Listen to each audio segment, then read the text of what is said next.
Bienvenue sur DMG TV, les histoires mystiques. Tu es nouveau sur la page, n'oublie pas de t'abonner, de laisser un commentaire, de liker et de partager. Tu veux raconter une histoire? Il y a un numéro à l'écran, c'est le +237 655 81 90 17. Envoie ton histoire et on va jouer sur Facebook, YouTube et TikTok. On poste tous les jours à 12h00 sur la chaîne principale DMG TV. Sur YouTube, on poste à 12h00. Sur la deuxième chaîne qui est celle des histoires mystiques exclusives, on poste tous les 15h une histoire exclusive. Et sur la troisième chaîne qui est celle du backup, juste pour pouvoir avoir une sécurité de nos vidéos, que si jamais on perd la première chaîne, deuxième chaîne sera au moins là pour récupérer. On a DMG TV backup qu'on poste tous les 13h30 les anciennes histoires. Et donc, abonnez-vous sur toutes les chaînes DMG TV YouTube. On a DMG TV pour les directs, c'est sur TikTok à 20h00 les mercredis et vendredis. Et on a aussi une chaîne Facebook qui est DMG TV. Suivez-nous aussi là-bas. Et donc, aujourd'hui, on va écouter plusieurs histoires. Je vous invite à liker, commenter, partager. Ce qu'on fait, c'est pour sensibiliser. Surtout, laissez un like pour donner la force au mouvement. On va écouter la première histoire. Salut DMG, c'est Sagesse de Paul le guerrier de Dieu. Je tiens à vous raconter l'histoire mystique que j'ai intitulée Bavure d'homme en tenue 1. Cette histoire se déroule dans une ville de la région de la Damawa au Cameroun. C'est l'histoire d'un homme en tenue dont je vais vous laisser deviner le corps de métier, qui avait pour habitude de traquer les braconniers et leurs clientes. Il avait des indices qui lui donnaient la position exacte d'où se faisaient les marchés noirs, dont achat et vente du gibier. C'est alors qu'un jour, il a décidé de partir prendre des femmes, puisque les femmes, c'était les femmes qui étaient plus les clientes de ces braconniers-là, d'aller prendre ces femmes en flagrant délit. Mais ce qui dérangeait toujours avec ce homme en tenue-là, c'était que quand il réussissait à récupérer la cargaison, néanmoins à saisir les cargaisons de gibier, il ne partait pas dans sa base avec, mais il préférait rentrer chez lui avec, soit vendre ça lui-même, soit consommer chez lui. Voilà donc que parmi ces clientes-là, il y avait une qui avait ras-le-bol. Elle a donc fait le fétiche sur son gibier qui était, à ma foi, un très gros antilope. Et quand le monsieur est venu les prendre en flagrant délit, comme d'habitude, elle a laissé tout simplement partir son gibier qui a été saisi. Mais lorsque l'homme en tenue partait avec son gibier, elle a dit: j'espère que tu mangeras cette viande et tu n'auras plus jamais faim. Le monsieur a pris ça comme des paroles, comme vous savez, il y a toujours, à chaque fois qu'il est parti arrêter ces femmes-là, saisir leur gibier, il y avait toujours des mots, puisque cette personne, ça entraînait le mécontentement, bien qu'elle savait qu'elle faisait ça dans l'illégalité et que c'était des espèces interdites dont elle prenait pour vendre entre les mains des braconniers en question, qui étaient leurs complices de trafic. Le monsieur part donc chez lui, comme d'habitude, il vend ce qu'il avait à vendre comme gibier et il fait une cuisson avec le gros antilope de la dame en question. Et c'est où il festoie. Quand il finit de festoyer, il se repose, il fait une sieste. Et à son réveil de la sieste, ça commence à bêler dans son ventre. Ça bêle. Il est surpris. Il se dit d'abord qu'il est en train d'halluciner. Ça bêle et le ventre commence à faire très mal. Il décide donc d'aller à l'hôpital. Il demande aux médecins, les gens qui l'ont pris en charge, le corps médical qui le prend en charge, de savoir s'il n'écoute pas, il n'entend pas les bêlements dans son ventre. Mais personne ne suivait. Il n'y avait que lui seul qui suivait ces cris d'animal de broussard dans son ventre. Et notamment, on lui fait comprendre qu'on ne voit rien. Il ne présente pas les signes de quelqu'un qui a un problème au ventre. Le monsieur rentre. Ça ne va toujours pas. 2-3 jours après, il décide de partir chez un guérisseur, chez un voyant. Quand il arrive chez le voyant dit simplement que ton âme a été remplacée avec le gibier que tu as pris chez une des clientes de ces braconniers-là. Maintenant, qu'est-ce qu'il faut faire? Il n'y a rien à faire. Pourquoi? Puisque ce que tu dois, ce qui t'attend maintenant, ce n'est que la mort, parce qu'il n'y a plus rien à faire. C'est trop tard. Donc ton âme a été vraiment échangée. Le travail qu'elle a fait sur toi, c'était comme elle a lié ton âme avec le gibier en question, l'esprit du gibier en question. Donc c'était son fétiche qu'elle a fait comme ça. Donc il n'y a pas qu'on peut enlever. Donc sans le bélier, il n'y a pas ton âme. Et sans ton âme, il n'y a pas le bélier. Donc c'était un peu ça. Les deux allaient déjà ensemble. Et que la seule solution, c'est que tu ailles demander pardon à cette dame, soit tu vas seulement attendre y passer, donc mourir.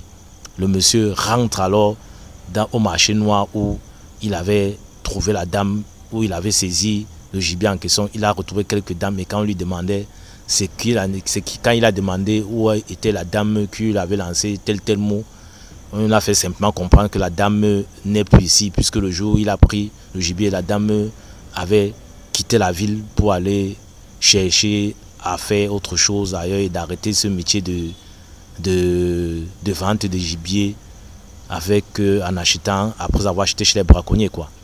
C'est où le monsieur était dépassé. Où donc trouver la dame, on ne savait pas. Jusqu'aujourd'hui, c'était resté comme ça. Et bien plus tard, le monsieur a perdu la vie. Famille DMG sont intègres dans nos corps de métier. Quand nous décidons de faire le bon travail, faisons le bon travail dans les normes. Parce que il ne faut pas faire le faux dans le faux.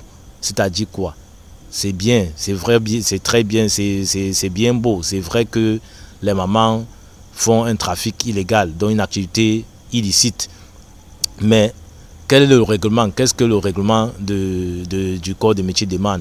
Saisis, tu ramènes dans ta base et ensuite il y aura peut-être une vente aux enchères, ou bien si la personne peut venir négocier ou prouver qu'elle avait le droit d'être en possession de cette marchandise-là, de ce gibier-là, on lui restitue son gibier tout simplement.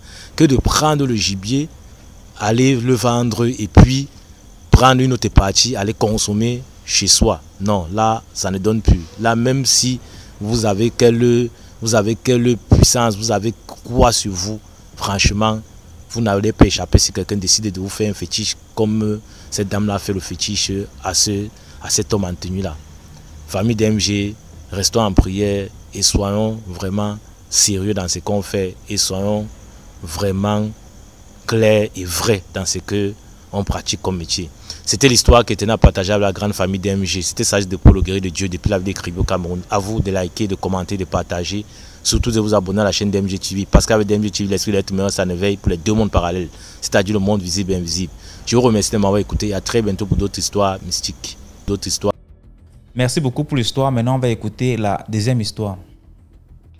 Bonjour, bonsoir, monsieur DMG. Bonjour, bonsoir à la communauté DMG TV. DMG, ça fait, je pense, 4 ans maintenant que je vous suis.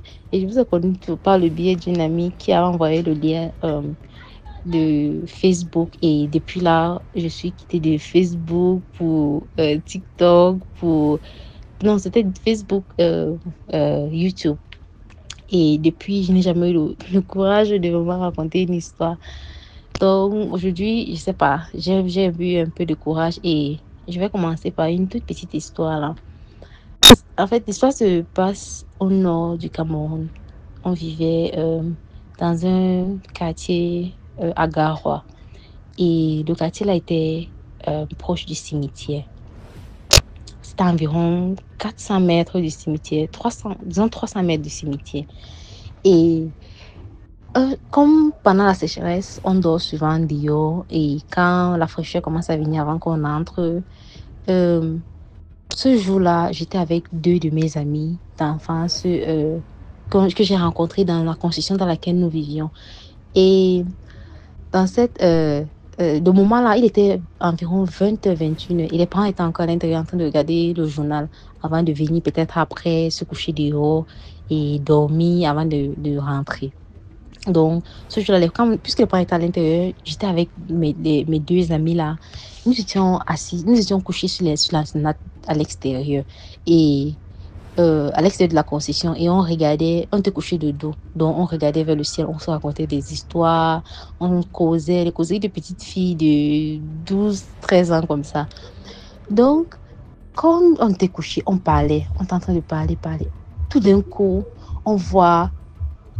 donc, c'est comme si c'était un habit en satin tout blanc. Donc, c'était vraiment brillant. Je sais pas. Un peu comme quand on voit souvent dans des films, les habits en satin brillants, glissants là. On a vu ça. C'était vraiment comme si c'était une silhouette. Mais on n'a pas vu une personne dans ce vêtement-là. C'est passé au-dessus de nous comme ça. Donc, vers le ciel, au ciel là, c'est passé. Et tellement on était choqués que on n'a même pas pu échanger de mots. C'est juste, tu vois, dans cette situation-là, vous regardez juste. Vous vous regardez. Quand on s'est regardé comme ça, chacun est entré chez eux. Mais quand mes deux amis sont entrés, l'autre est entré chez eux, l'autre est entré chez eux. Et moi, je suis directement allée chez nous. Quand j'entre, je m'assois au salon avec mes parents qui visionnaient. Je n'ai pas pu dire un mot. Je n'ai même pas pu... Je n'ai rien dit à personne. Nous sommes juste restés là. Et quand l'heure de dormir est venue, quand les autres allaient dormir dehors, on m'a demandé, j'ai dit non, je vais dormir dans la chambre aujourd'hui. Et c'est le lendemain matin que on se retrouve encore et mes amis ont dit que attendez un peu. Vous avez vu ce que j'ai vu hier là? Dit que mais on est ensemble, non? J'ai vu l'habit là, c'était quoi? C'était quelqu'un, c'était quoi? On a dit que je ne sais pas. Donc dans nos têtes, on savait qu'il y avait un truc, c'était pas un truc normal, mais on n'a pas vraiment trop pensé à ça. C'est après des années que, en suivant des histoires mystiques, en réfléchissant un peu, et l'histoire un peu, ça m'est revenu. Je me suis dit que peut-être le fait qu'on vivait proche du cimetière et le truc qu'on a vu là, c'était peut-être un esprit, on ne sait pas. Mais c'était juste passé, aucun mal, rien ne s'est passé. Donc, c'était juste la petite histoire que je voulais raconter. Merci de m'avoir écouté. Surtout, n'hésitez pas de partager, liker, de commenter. Ciao!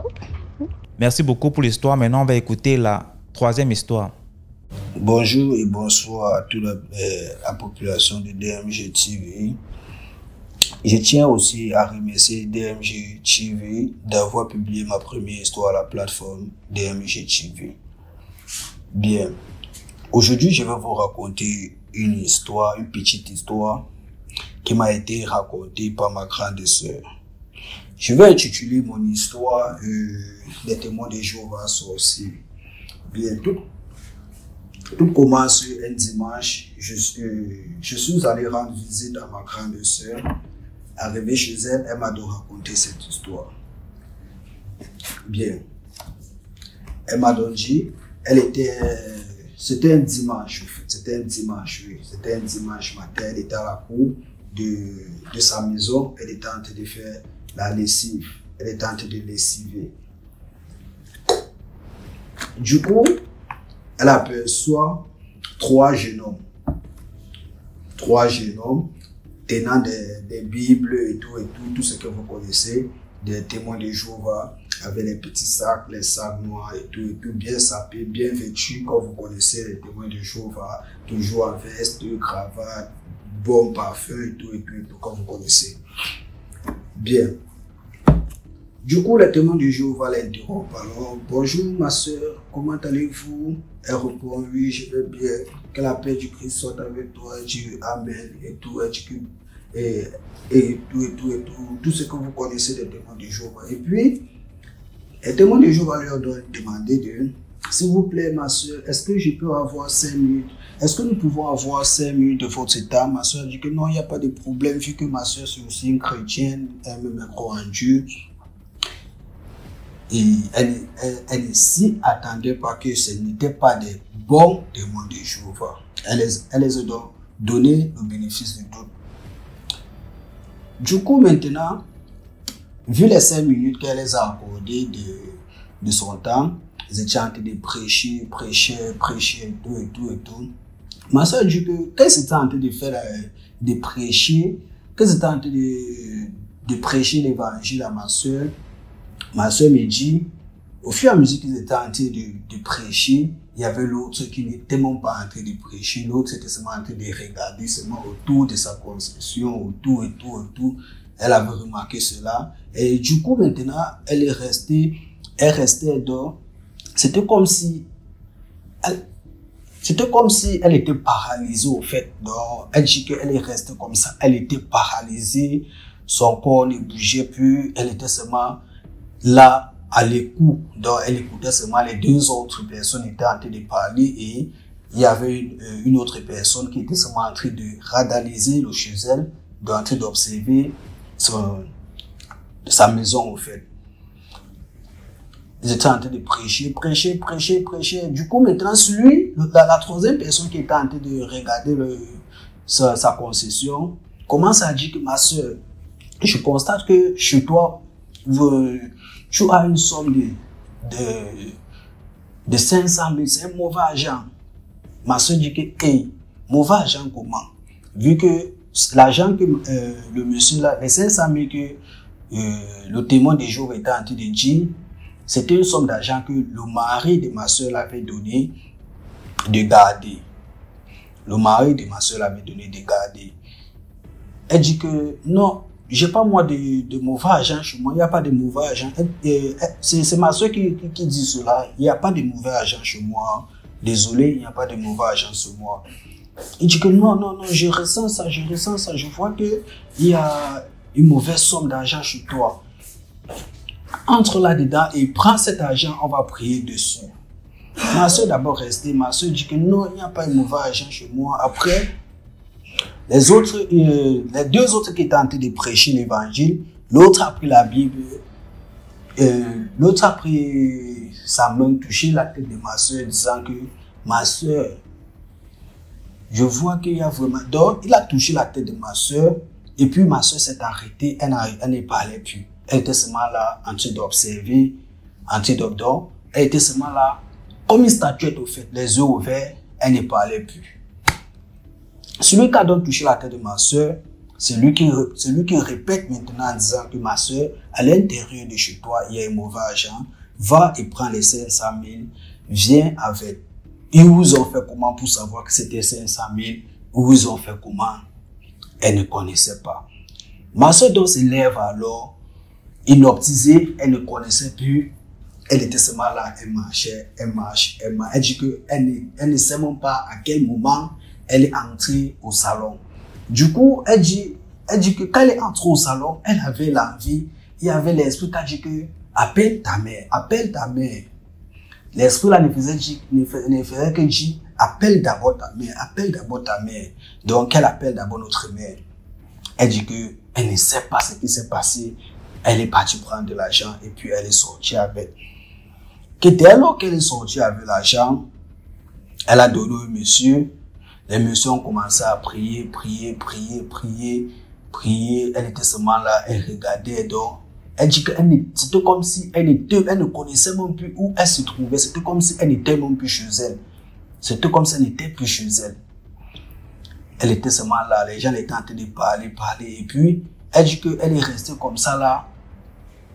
Tout c'était calme. Tout est devenu silencieux. Tout d'un coup est devenu silencieux. C'est son voisin qui vient maintenant, qui l'appelle. Vu qu'elle était assise, sa bassine d'habits, vu qu'elle était en train de lessiver, elle était en train de laver les habits de ses enfants, c'est son voisin qui l'appelle. Je vais donner le nom d'emprunt de ma soeur. C'est son voisin qui l'appelle en disant « Hey, Karel, c'est où elle se saute. » Elle dit que, le voisin dit que c'est comment, pourquoi tu es pensive comme ça là? Elle dit que non, je ne suis pas pensive. Il y avait des témoins de Jéhovah ici là, nous étions en train de prier, ils m'ont demandé d'aller prendre de l'argent, c'était le mauvais. Ils m'ont dit que c'était le mauvais argent et tout. Elle dit que quand son voisin l'a appelé, directement elle est venue en elle, c'est où elle s'est retrouvée que elle ne sait même plus ce qui s'est passé au fait. Donc elle était embrouillée, elle ne sait plus ce qui s'est passé. Ou elle était en train d'expliquer cela à son voisin, que non, ce sont les témoins de Jéhovah qui sont venus, ils étaient en train de prêcher l'évangile chez elle, et puis leur ont demandé d'aller chercher l'argent, et venu, on va prier sur cet argent, que c'est le mauvais argent. Et le voisin dit que non, je n'ai même pas entendu comment les gens étaient en train de prier. Parce que voilà ma maison, voici le château ici, je n'ai même pas entendu. C'est le voisin qui disait ça à ma soeur. Elle dit que non, ils ont prié sur l'argent. Et le voisin dit donc, ok, où est l'argent là alors que tu es parti prendre? Elle commence, parce qu'elle était en bagne, elle commence à se regarder.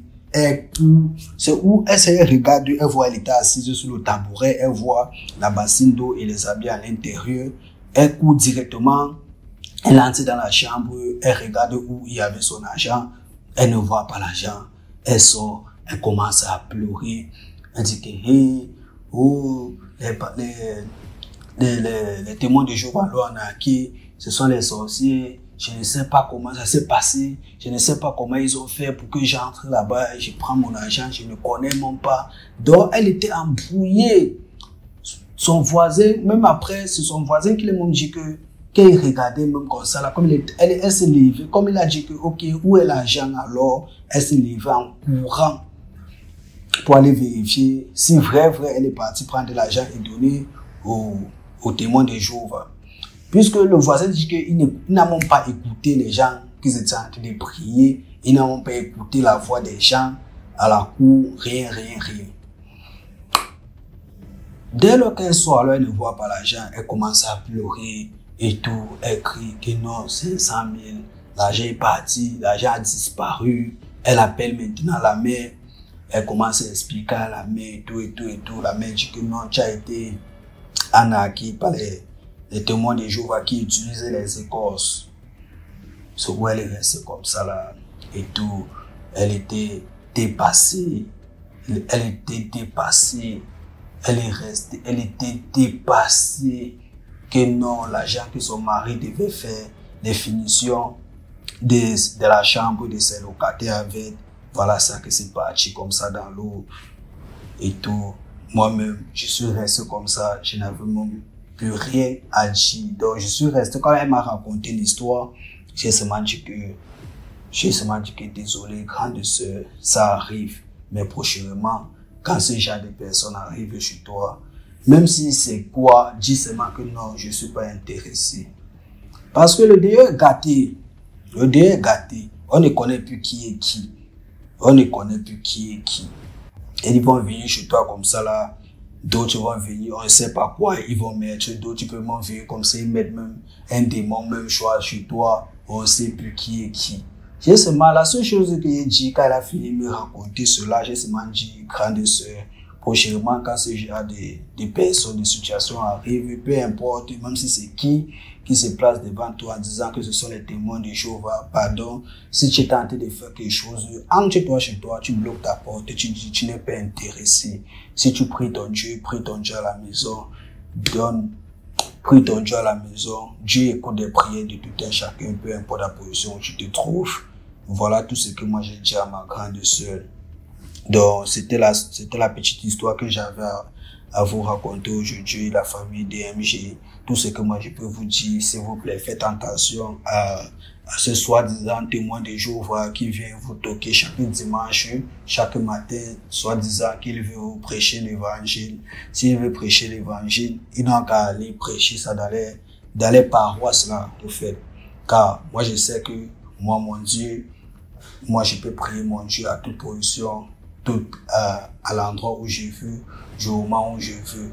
Je suis pas obligé d'aller voir, je suis pas obligé de partir quelque part pour prier mon Dieu, d'aller dans tel sentier pour prier mon Dieu. Si j'ai envie de prier mon Dieu, je me mets à genoux là, je demande tout à Dieu. Je sais qu'il va me venir en aide. Bien, c'était ma petite histoire que j'avais à vous raconter aujourd'hui. S'il vous plaît, la grande famille DMJ, faites attention des témoins de Jéhovah. Je ne suis pas là pour dénigrer les témoins de Jéhovah. Je sais qu'il y a les témoins de Jéhovah qui sont bien, il y a les témoins bons.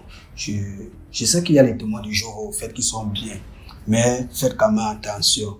Faites quand même attention à ces témoins de Jéhovah. Bien, merci la famille. Je vous remercie. Je vous prie de partager, liker et commenter. C'était ma petite histoire. Bien, c'était le jumeau de ma mamie. Merci beaucoup. Merci beaucoup pour l'histoire. Maintenant, on va écouter la Quatrième histoire. Hello, hello. Bonjour, bonjour. J'espère que vous allez bien. Alors, ça fait longtemps, hein?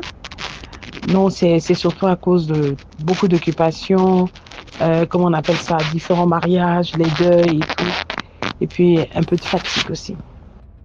Alors, je viens vous raconter une histoire. C'est la reine de Nkoumou, depuis le Gabon, Libreville. Voilà. Alors, c'est l'histoire de deux amis. Voilà, de deux amis. Si je viens vous raconter ça, c'est parce que j'ai subi ça. Et je me suis même pas rendu compte que j'ai subi ça. Mais moi, j'ai pas subi ça avec des copines. Parce que je n'en ai jamais eu. Mais j'ai subi ça avec 2 mariages que j'ai eus. Et lorsque le moment viendra, je viendrai vous raconter cette partie de ma vie, en fait. Alors, pour l'instant, c'est l'histoire de 2 sœurs, de deux copines. Elles ont grandi ensemble. C'était vous voyez un peu les copines d'enfance. Elles ont fait le CP1, C1 ensemble dans la même école, parfois dans la même classe. Ça évolue, tout ça. Vous voyez un peu cette joie de vivre qu'on lit sur le visage des enfants là. Les enfants dans l'insouciance et tout. Elles ont grandi ensemble. Alors l'une, on va l'appeler Rebecca. L'autre, on va l'appeler Flore. Alors, avec les 2 copines, Rebecca était celle qui était lumineuse, toujours en train de jouer, toujours en train de sourire, toujours dans les rires, quoi. Vraiment joyeuse, gaie, pleine de joie. Et Flore était celle qui se laissait toujours entraîner par Rebecca. Pas qu'elle n'était pas jolie. Elle était jolie, elle était machin, mais vous voyez, entre les copines, il y a toujours une qui fait plus lumineuse, en fait. Voilà. Voilà comment le temps passe. Les 2 copines, Rebecca et Flore, elles sont là, bien, tout ça. Voilà, maintenant, elles gagnent le bac. Quand elles gagnent le bac, elles évoluent. Rebecca est toujours là. Rebecca brille par l'école. Rebecca brille par sa voix, sa parole. Rebecca. Non, on parlait que de Rebecca. Oh, machin, oh, c'était. Flore était toujours là, contente de sa copine, en fait. Toujours contente de sa copine, mais sans plus, parce qu'elles sont encore des enfants, tout ça. À un moment donné, Rebecca trouve un fiancé. Rebecca trouve le fiancé d'Unto à Rebecca. Et Rebecca partage tout avec sa meilleure amie, Flore. Est-ce que c'est pas normal? C'est normal. C'est sa combi et tout. Et puis on dit encore, quand tant que tu n'as pas vu, tu n'as pas subi, tu ne peux pas dire que... voilà. Voilà comment Rebecca est là. Rebecca est pleine de joie. Elle trouve le fiancé l'aime. Oh, le fiancé à ses pieds. Et Rebecca trouve un très bon travail. Par rapport à ses études, elle brille. Sa mère est là. Sa mère, elle était aussi fille unique. Alors, Rebecca, avec son fiancé à ses pieds. Vraiment, tu vois, le genre de fiancé, lui aussi travaille, il a son argent bien placé, tout ça. Et voilà comment Rebecca partage sa joie avec Flore. C'est là où ça commence à ne plus passer avec Flore. Mais Rebecca ne s'est pas rendu compte. Flore était là, Flore a commencé à avoir des petites jalousies envers Rebecca. Et commençait à se poser la question que, pourquoi Rebecca a tout ça? Moi, je n'ai rien. Et pourtant, on a appris ensemble, on a fait les mêmes études, on était toujours ensemble. C'est comment et tout. Hein? Voilà comment elle a commencé à être jalouse de Rebecca. Jalouse de son fiancé, jalouse de son travail. Mais Rebecca, elle a toujours pris Flore comme sa sœur d'une autre mère, comme on lui dit. Rebecca lui racontait tout. Le pire est arrivé. Bon, peut-être pas le pire, mais tout a basculé chez Rebecca lorsque le fiancé tout a basculé, lui, chez Rebecca, lorsqu'elle a raconté à Flore que son fiancé l'a offert une voiture neuve, clé en main. On peut faire ça? On peut exprimer son amour comme ça? Donc, voilà comment Rebecca est là, Rebecca va au travail et tout. Et ensuite, après, Rebecca, le fiancé lui demande en mariage. Donc ça va ensemble, quoi. Vous voyez, quand il n'y a pas de répit dans le bonheur. On offre la voiture, elle trouve le travail, on demande en mariage, on est en train de préparer le mariage. Mais Flore est toujours là. Flore se sentait dans l'ombre. Flore se sentait cachée. Flore a le cœur noir. Flore n'en peut plus. Flore dit seulement que mon Dieu, je me réveille, je dois y avoir le nom de Rebecca dans ma tête. Donc je veux me nourrir que de son bonheur Par rapport à quoi je vais rester là, spectatrice du bonheur de quelqu'un? Moi aussi, je suis quelqu'un. Moi aussi, je suis une femme. Est-ce que je ne suis pas belle? Est-ce que... Comme on a toujours l'habitude de nous dire que nous, on a tous nos démons. Mais si on ouvre la porte là, on se perd dedans. Voilà comment Flore dit en tout cas, je vais aller voir machin et tout. Elle est partie chez un ganga. Elle part chez le ganga, elle explique et tout. Voilà, je suis avec une copine, mais qu'est-ce qui se passe dans ma vie? Je ne comprends pas. Je ne suis pas belle, on a fait les mêmes études, on a fait la même école, mais moi, je ne comprends pas sa vie. Elle évolue, elle est là. Le ganga lui regarde comme ça. Le ganga lui dit que bon, tout ça là, c'est long, maman. Qu'est-ce que tu veux? Tu veux quoi en fait? Ou non, moi, j'ai envie d'avoir le même bonheur que Rebecca. J'ai envie d'avoir le même mari. Je veux un homme qui va m'offrir tout en fait. Comme elle est là, parce que est-ce que c'est pas toi? Elle a tout. Pourquoi pas moi? Donc Gaga lui dit que maman, dans la vie là que tu vois, chacun a pour lui. Oh non, chacun a pour lui comment? Est-ce que je ne peux pas avoir son bonheur à elle? Donc Gaga lui dit que tu es sûr? Elle dit que non, moi je veux, c'est sa vie que je veux. Elle dit que c'est sa vie que tu veux. Que je dis, c'est de sa vie que je veux. Je veux son mari. Elle a déjà été trop heureuse en fait. Si je prends un peu sa vie, je vis sa vie, ça fait quoi? Mais le Nganga lui a dit, ma chérie, Flore, Mary, est-ce que tu sais que si tu fais ce que tu as envie de faire là, on fait ça seulement qu'une seule fois? Elle dit comment ça? Elle dit que oui, on fait ça seulement qu'une seule fois. Ce serait irréversible. Elle dit mais tant mieux. Elle dit tant mieux. Il dit que oui. Ranga a dit que bon. Va d'abord réfléchir. Elle a dit c'est tout réfléchi. Elle est partie chez elle. Elle a rappelé Longanga, a dit que j'ai déjà réfléchi. Voilà. Longanga a dit ok, faut venir. Longanga lui a dit ce que ça faisait. Elle a amené l'argent. Je sais pas, elle a amené un truc qui appartenait à Rebecca puisque c'était sa copine. Elle l'a amené. Et voilà comment Longanga a fait le truc. Du jour au lendemain. Qu'est-ce que Rebecca a eu? Rebecca est tombée malade. Non, elle n'est pas d'abord tombée malade. Rebecca a commencé à avoir des problèmes dans sa vie. Elle a commencé, les petits problèmes ont commencé de rien du tout, à gauche, à droite, paf. Le travail, on commence à dire, mais Rebecca, faut vérifier ton travail, machin. Quand Rebecca regarde, Rebecca dit, mais attends, ça c'est pas mon travail, c'est pas moi qui ai écrit ça. Et elle a commencé à avoir du problème dans son travail. Après, elle a été licenciée. Après, son CV était maintenant devenu bizarre. Rebecca a écrit bien son CV quand elle dépose son CV dans les entreprises. On lit autre chose par rapport à ce que Rebecca a écrit.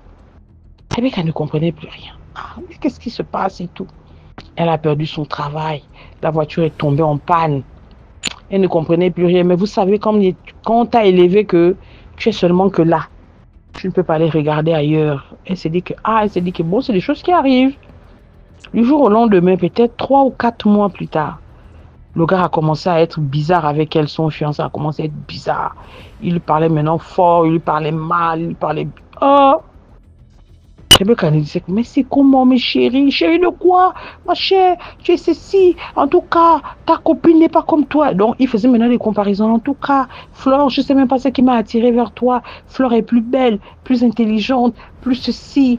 Hein? Si tu vois même maintenant, elle a trouvé un travail ici, c'est dans quelle société? Elle dit que, Bon, elle s'est dit que bon, peut-être que c'est comme ça, puisque le fiancé connaissait que c'est la meilleure amie de tel, peut-être qu'il a eu vent de quelque part. Non. Donc, Flore, derrière là-bas, avait déjà pris le numéro du fiancé, commençait à entretenir la relation, commençait à actionner, positionner des trucs. Jusqu'à ce que, comment on appelle ça, Rebecca est rentrée dans une forte dépression. Elle ne comprenait plus rien. Après, du jour au lendemain, le gars a dit que bon, on va un peu sursoir à la fin du mariage là, hein, parce que je me sens un peu stressée, je me sens un peu, bon, on va mettre ça entre parenthèses. Sans lui dire que non, c'est fini en fait. Rien du tout. Donc Rebecca est restée là, cherchait un peu à comprendre ce qui va passer dans sa vie. Elle ne travaillait plus, elle était à la maison. C'est comme ça que de temps en temps, elle avait un palu. De temps en temps, elle a la grippe. Mais sans plus, quoi. Elle se levait et puis bon. Voilà comment, un jour, un de leurs amis communs entre Rebecca et Flore, vient dire non, c'est Flore qui annonce à Rebecca que non, je me marie. Oh, c'est là où Rebecca dit, mais c'est bien. Oh, mais félicitations, elle était contente pour sa copine. Félicitations. Oh, mais c'est bien, Dieu t'a béni, machin. Rebecca ne lui a pas dit avec qui elle se mariait.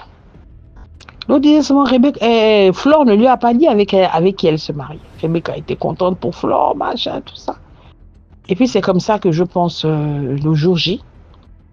Je dis bien le jour J, hein, un de leurs amis communs entre Rebecca et Flore, appelle Rebecca pour dire que tu es au courant que Flore se marie. Elle dit oui. Est-ce que tu sais que Flore se marie aujourd'hui? Oh, dit oh non, toi aussi. Flore ne peut pas se marier sans me dire. C'est quel mariage? Non, le mariage civil. Ils ont même déjà fait la dot. Ah bon? Elle s'est dit, ah, peut-être elle devait venir m'appeler, peut-être. L'ami commun lui dit que Mary, toi qui es là-bas, lève-toi, viens voir avec qui elle se marie. Je ne peux pas te dire le nom. Elle dit non, elle ne peut pas se marier aujourd'hui. C'est ma combi, c'est ma soeur. Si elle a oublié de me dire, c'est que machin, mais voilà. Oh. L'ami commun a dit que regarde, si je parle encore une fois, je vais venir te faire un truc là-bas où tu es assis. On te parle quelque chose, tu es assise. C'est comme ça qu'elle se lève en catastrophe. L'ami commun lui donne la mairie, le quartier. La go prend le taxi. Elle arrive quand elle voit comme ça, là, les gens sont là, la salle est pleine à craquer. Les invités sont beaux. Regarde le gars qui épouse Flore. C'est l'ancien fiancé de Rebecca. Regarde comment Flore est belle dans la robe. Taille 8 ou taille combien on dit là, au guitare ou taille violon, je sais même pas. Regarde la beauté de ça.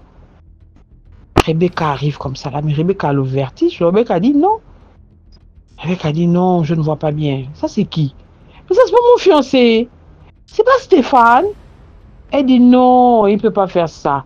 Elle se rapproche doucement. Et puis les gens lui regardaient que mais c'est la sorte parce qu'elle n'était pas bien habillée en fait. Elle ne fait que marcher, elle arrive comme ça. Elle regarde comme ça. Elle a crié Stéphane. Stéphane lui regarde seulement comme ça là. Stéphane se tourne, hein, sans plus. Elle regarde Flore. Flore dit que ah ma chérie, bon. Elle lui a fait comme ça les mains que ah. Oh! Regardez comment le sang a tourné une seule fois dans le cerveau de Rebecca. Et comme c'était une mairie qui était à l'étage, Rebecca en retournant, elle n'en pouvait plus. Elle a eu le vertige. Elle courait dans tous les sens. Au moment où elle descend les marches d'escalier, Rebecca tombe. Elle dégringole du haut des escaliers jusqu'en bas. Fracture au pied, fracture au dos, fracture à la colonne vertébrale, fracture cérébrale, fracture. Juste la Gaule avait des fractures partout. En fait, c'était le clou, quoi. Le clou pour terminer le fétiche que Flore avait fait. On appelle la mère, on soulève Rebecca, on amène à l'hôpital. Paralysie générale. Le docteur est dépassé, la mère est dépassée, la mère pleure. Oh, on fait comment? Oh, machin. Rebecca ne se rend même pas compte qu'elle est paralysée parce que la tête est encore dans le mariage là-bas qu'elle a vu. Que c'est sa meilleure amie qui s'est mariée avec son fiancé, machin. Elle cherche à comprendre rien du tout, machin. Je ne sais pas si vous voyez. L'histoire là est tellement longue. Mais je fais une deuxième partie. La deuxième partie, c'est que Rebecca est maintenant à l'hôpital. Rebecca est paralysée. Elle est devenue tétraplégique, quoi. Elle ne marche plus. La colonne vertébrale est cassée. Le moral est cassé. Elle fait la dépression. Elle ne travaille plus. Elle n'a plus de voiture. Donc, le peu d'argent qu'elle avait en banque, ça a servi à payer les médicaments, payer l'hospitalisation. Et cela même, c'était fini. Les parents ont pris le relais. C'était devenu que dur. La mère a dit que, ah, on va faire comment on a soulevé, on l'a ramenée à la maison. Elle était là qu'allongée tout le temps. Elle a fait là combien d'années? Elle a fait des années, hein, allongée. Je dis bien des années, puisque le moral était bas. Vous savez que dans la vie d'un être humain, c'est le moral qui fait la personne. Hein. Si on n'a pas un moral d'acier, un moral de béton, je dis bien moral de béton, non, on ne s'en sort pas. On s'en sort pas, surtout des blessures affectives en fait. Rebecca est restée comme ça 3 ans alitée, hein. 3 ans. Et puis après, il y a un de ses amis qui a appelé et puis qui l'a demandé de rencontrer un psychologue. Elle ne voulait pas, mais le psychologue est venu, le psychologue l'a aidé.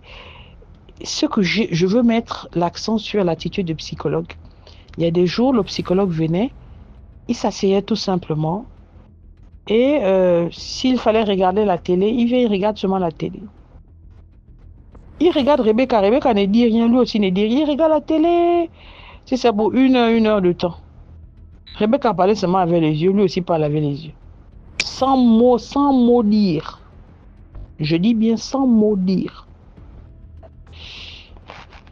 Et comme ça, le psychologue repart. Le psychologue a fait comme ça avec Rebecca pendant 2 ans. Il venait parfois toutes les 2 semaines. Parfois, il venait chaque mois. Mais il ne manquait pas d'aller voir Rebecca. Jusqu'à ce qu'un jour, elle a redemandé au psychologue, mais j'ai dit, mais rien. Le psychologue a dit, non, pourquoi? On n'est pas obligé de parler. Il dit, mais ça, c'est quelle psychologie que vous ne parlez pas, vous ne me demandez rien. Le psy lui dit que, ah, donc tu parles, hein? Elle a commencé à sourire. Vous voyez un peu, au bout de 3 ans, elle a commencé à sourire pour une fois. Et c'est comme ça que le psychologue a commencé à parler. Et elle a commencé à prendre courage dans le cœur. Elle a commencé à chercher à marcher. C'est comme ça que, associée avec un kinésithérapeute, c'est la mère qui payait. Allez, massage dorsal, massage d'orteil, massage de quoi, tout ce qui est là où il y avait les os qui passaient, on massait. Hein? Les kinés, là, vous connaissez, non? Quand tu touches un os, il tire là, machin et tout, là, tantôt elle pleurait. Mais... jusqu'à ce que Rebecca a recommencé à marcher. Ouh, la famille. Rebecca a recommencé à marcher comme on marche un bébé, en fait. Elle a recommencé un peu.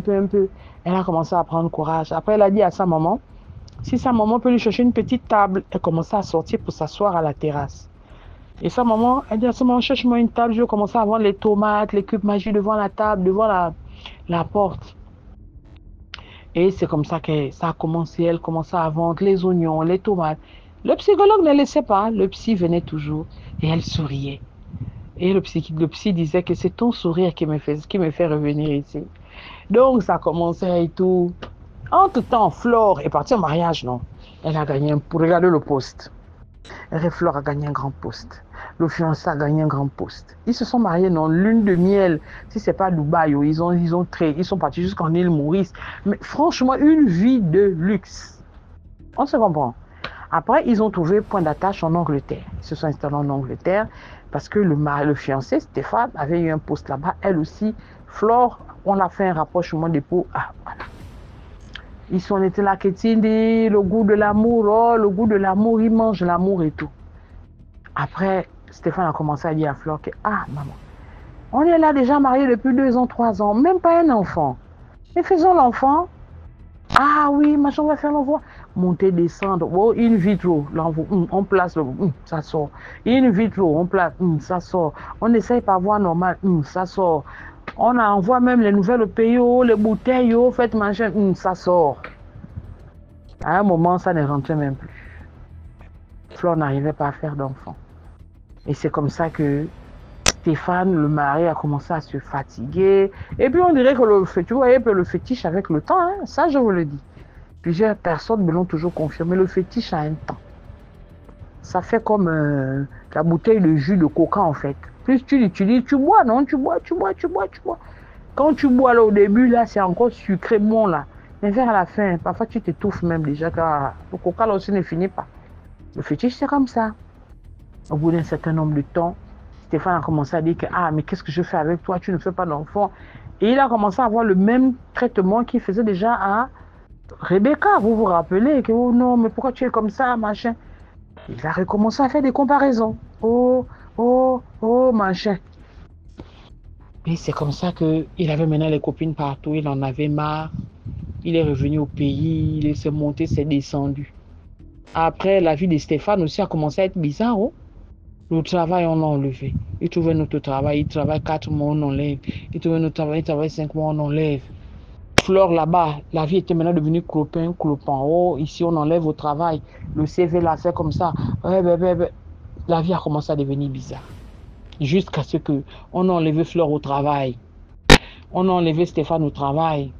Le mariage, l'amour qu'il mangeait là, l'amour là est fini dans la bouteille. L'enfant, il n'y a pas. Ils ont fini par... Ils se sont même séparés, ils n'ont pas eu le temps de divorcer. En fait, ça les a fatigués les deux. Ils ont fini par se séparer, chacun a pris sa route. En prenant la route, voilà comment Flore revient au pays, là où elle avait laissé Rebecca. Elle était devenue bizarre, elle était devenue fanée, fatiguée. Et puis, elle n'avait plus d'argent, elle n'avait plus rien. Retourner à la maison familiale. Tourner. Sa vie n'avait plus de sens. Elle s'est maintenant souvenue que... mais j'ai le Nganga là qui m'avait aidé là, il m'avait dit comme ça. Mais qu'est-ce qui se passe maintenant? Parce que quand elle arrive maintenant, ça fait déjà 10 ans, hein, rappelez-vous. Rebecca a fait l'accident, elle a commencé à marcher au bout de 3 ans. Elle a commencé à vendre devant la maison de sa mère 1 an. Donc le temps que la vie de Flore et de Stéphane dégringole là-bas, les années passent. Et c'est déjà arrivé à 10 ans. Alors comment quand 10 ans n'arrivait pas, maintenant voilà l'oncle Nganga là que oh, tu avais dit. Donc Nganga lui dit que en fait donc, le français que j'avais parlé il y a 10 ans, tu n'as pas compris ça en fait. Je t'avais dit que c'est irréversible. Comment ça? Il dit que non. Ça c'est le genre de truc qu'on fait une fois. Tu as voulu son bonheur. Mais je t'ai donné son bonheur.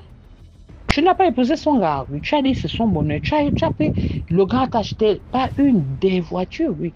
Tu as payé son travail. Tu as tout pris. Maintenant, qu'est-ce que tu veux? Oh, mais comment se fait-il que machin, blablabla. Elle a beaucoup parlé là. Donc, Nganga a dit pardon. Elle est repartie. Entre-temps, Rebecca, elle a retrouvé goût à la vie. Elle a commencé à vendre ses choses, vendre devant la porte de sa mère. Le commerce a commencé à fleurir. Elle avait maintenant de l'argent un peu. Et puis un beau matin, elle avait déposé les CV. Elle avait encore recommencé à déposer des CV. Un beau matin, on l'appelle encore. Oh, c'est vous, madame Rebecca Tell, oui. Oh, venez, on a un poste pour vous, l'entretien, bim, ça mort. Entre-temps, elle faisait un peu clopin encore, juste assez que elle payait maintenant les massages, machin et tout. Elle a commencé à marcher maintenant bien. Pas à courir, mais elle-même sentait qu'avant, c'était un peu tout ça. Ça a commencé à aller un peu. Juste assez qu'elle a commencé à marcher. Elle a commencé à marcher avec les talons. C'est dans les 10 ans là, vers les 8 ans, 9 ans, 10 ans. Quand 10 ans est arrivé, Rebecca avait retrouvé un nouvel emploi. Rebecca a retrouvé un nouvel emploi. Et puis maintenant, elle était maintenant amoureuse du psychologue.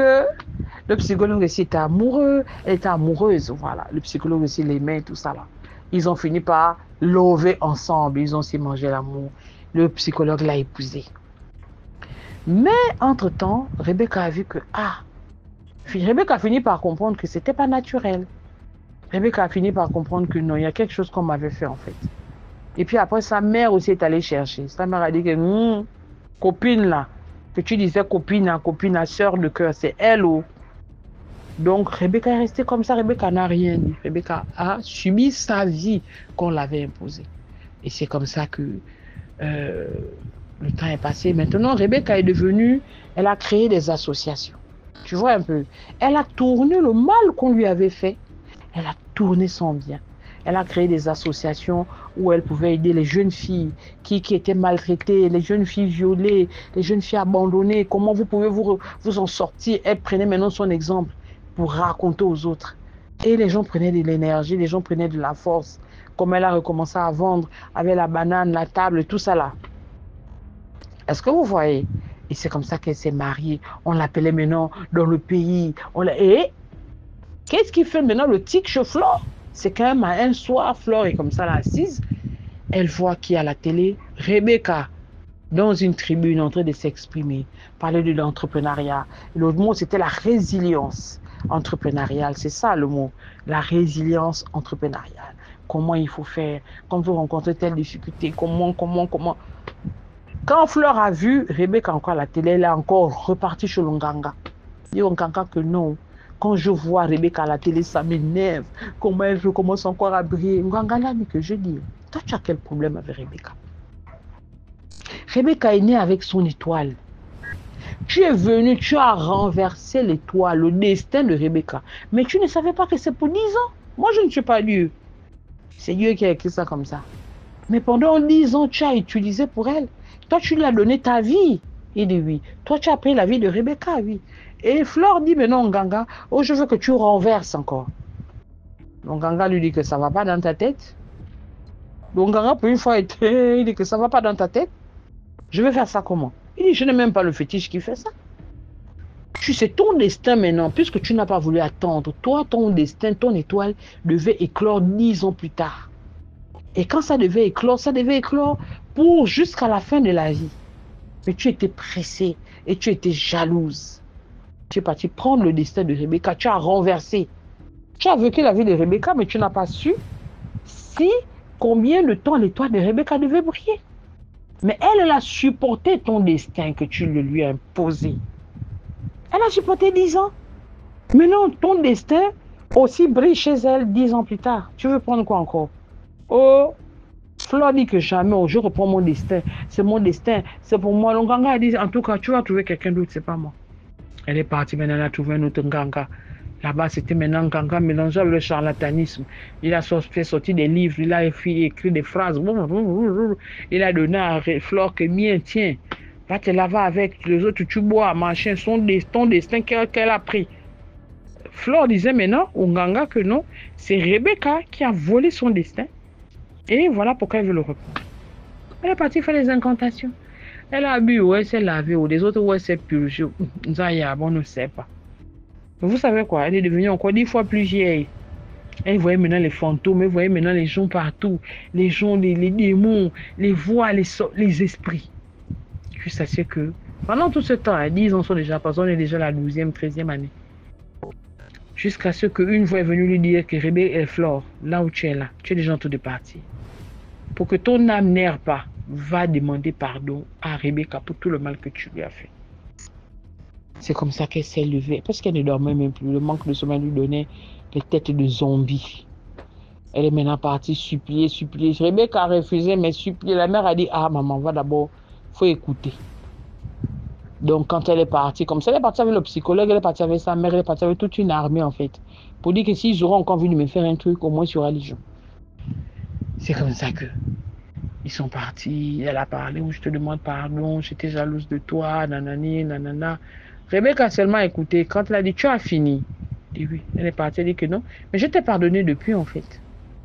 Tu n'as pas besoin de tout ça, je t'ai pardonné depuis. Oh non, je voulais que bim, mais papa a dit que pardon. Rebecca a enlevé son corps, elle est partie. Quand elle s'est séparée comme ça, après elle a encore vu le fiancé maintenant, qui a appris que Rebecca était chez Flore. Elle aussi, oh non, je suis venue te demander pardon. Vraiment, je ne me suis pas rendu compte. Oh non, machin, nanana, aussi. Elle dit que toi aussi, oh, je vous ai pardonné, restez à Louvain. Vous êtes mariés, non? Mais mariés, restez ensemble, vivez vos vies. Vous avez fait ce que vous m'avez fait, non? C'est pas grave. Dieu m'a racheté. Ah, voilà. Et c'est comme ça que, après avoir demandé pardon à Rebecca, Flore est décédée. 3 jours après, elle est décédée. Le fiancé est devenu comme un clochard, moins que rien, en train de ramasser des trucs dans la rue et tout, voilà. Donc la conclusion de la chose, c'est que, en fait, il faut supporter son destin. Nous n'avons qu'un seul destin, nous n'avons qu'une seule vie, en fait. Nous devons supporter. Il y a des gens qui ont l'étoile ou le destin qui doit vite briller. Mais ça ne brille pas jusqu'à la fin de la vie. Oh. Ça brille peut-être pendant 10-15 ans. Si la personne ne gère pas, c'est son destin, Dieu fera encore. Mais quand on est là, on renverse le destin de quelqu'un. Pas renverser, échanger le destin. Ah. Après, Dieu fait comment? Il y a le karma. En tout cas, voilà une bonne leçon de vie. Bonne journée à vous. Que Dieu nous protège tous. Bisous. Merci beaucoup pour l'histoire. Maintenant, on va écouter la 5e histoire. Salut Monsieur DMG TV, salut la communauté DMG TV. Je reviens avec une deuxième toute petite histoire qui se passe toujours au nord du Cameroun, dans la ville de Garoua. Et cette fois-ci, ça se passe dans la cathédrale de Garoua. Nous étions dans je peux dire, un groupe de jeunes. Et des fois, dans ce groupe de jeunes, il y avait des groupes de jeunes de d'autres églises, d'autres paroisses qui venaient des fois là. Je ne sais pas trop comment expliquer ça. Et pendant ces rencontres-là, on faisait des concerts, on pouvait chanter de toute la nuit, les papotages et tout ça, donc tous les trucs de l'église, quoi. Et et ce jour-là, quand on a fait ce qu'on avait à faire, moi, je ne suis pas restée jusqu'à... J'ai pas dormi à l'église parce que quand ils venaient pour nous rendre visite, là, on préparait les chants parce que dans la cathédrale, là, il y a là où les sœurs vivent, il y a une école catholique là-bas. Donc, il y avait un endroit là où on préparait un endroit pour eux, là où ils devaient être logés. Donc, après ce qu'on a fait, on a fait ce qu'on avait à faire. Et en journée, bon, après, dans la soirée, moi, je suis rentrée. Et maintenant, on ne sait pas ce qui s'est passé dans la nuit.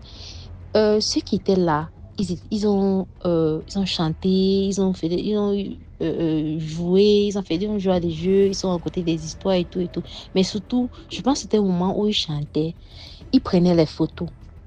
Après, apparemment, en prenant les photos, ils ont filmé un esprit. C'était une dame en habit blanc et donc, on avait l'impression qu'elle cherchait quelqu'un. Donc, on ne sait pas. En fait, moi, nous, c'est l'impression qu'on a eue. Parce qu'elle était sur plusieurs photos. Elle n'était pas sur une seule photo ou deux photos.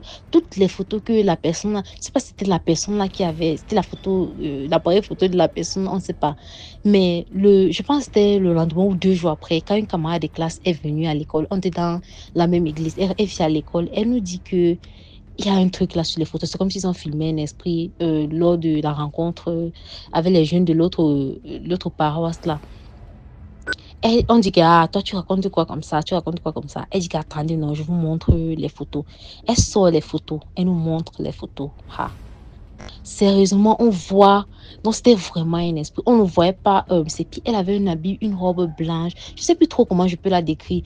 Donc, son image est un peu floutée dans mon esprit. Donc, je ne sais pas comment je vais décrire, mais je sais qu'elle avait l'air de ne pas être donc, une personne parmi ces gens-là qui chantaient, qui dansaient, qui participaient à ce concert-là, si je peux dire.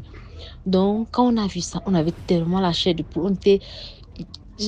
On n'avait pas pu accepter. Certaines personnes disaient que c'était le montage et tout. Mais, donc, je sais pas. Je sais vraiment pas comment, les mots que je peux placer sur ça. Donc, c'était ça ma petite histoire. N'hésitez pas de liker, de partager et de... Merci beaucoup pour l'histoire. Maintenant, on va écouter la 6e histoire. Salut DMG, c'est Sagesse de Paul le guerrier de Dieu. Et tiens à vous raconter l'histoire même si que j'ai intitulé Bavure spirituelle sous emprise d'homme en tenue 2. Cette histoire se déroule dans une ville de la région du Sud au Cameroun. C'est l'histoire d'un homme en tenue qui était un ami, puisque je l'ai perdu de vue aujourd'hui, et donc je vais vous laisser deviner le corps de métier, comme d'habitude, qui un jour était posté dans une barrière, notamment avec d'autres hommes en tenue. C'est alors que voilà une camionnette qui arrive. J'étais là parce que j'avais assisté à cette histoire-là. J'étais là. Une camionnette arrive, donc comme je disais tantôt, il y a des gens derrière, puisqu'elle était un peu couverte, bâchée. Il y a des gens derrière qui chantent, qui sont en joie. Et lorsque l'homme en tenue, mon ami, se lève, il essaie d'interpeller, le monsieur a forcé la barrière par la brousse où il y avait encore un petit espace, il n'y avait pas d'obstacle, il n'y avait pas vraiment d'obstacle, donc comme on met souvent des roues, des troncs d'arbres, des poteaux pour barrer la route, là il n'y avait pas trop ça là-bas, donc il a vu qu'il pouvait forcer là-bas pour partir. Et c'est où mon ami a armé, il a manipulé son arme et il a fait feu. Il a donc ouvert le feu sur la camionnette en question.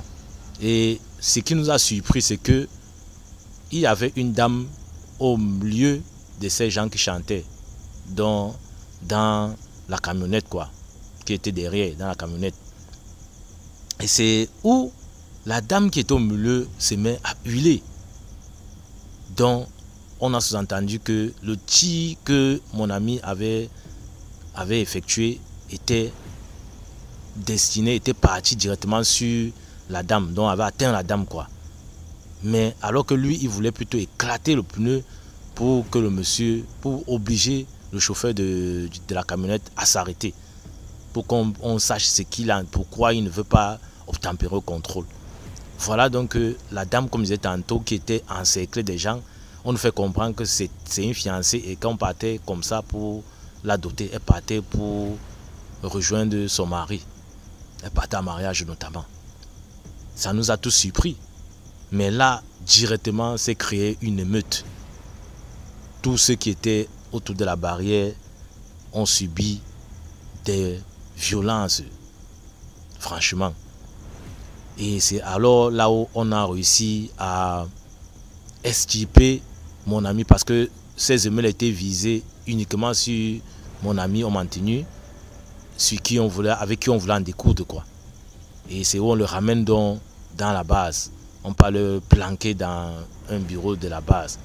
Et c'est où les assaillants ont décidé d'aller vers la base pour l'incendier en question.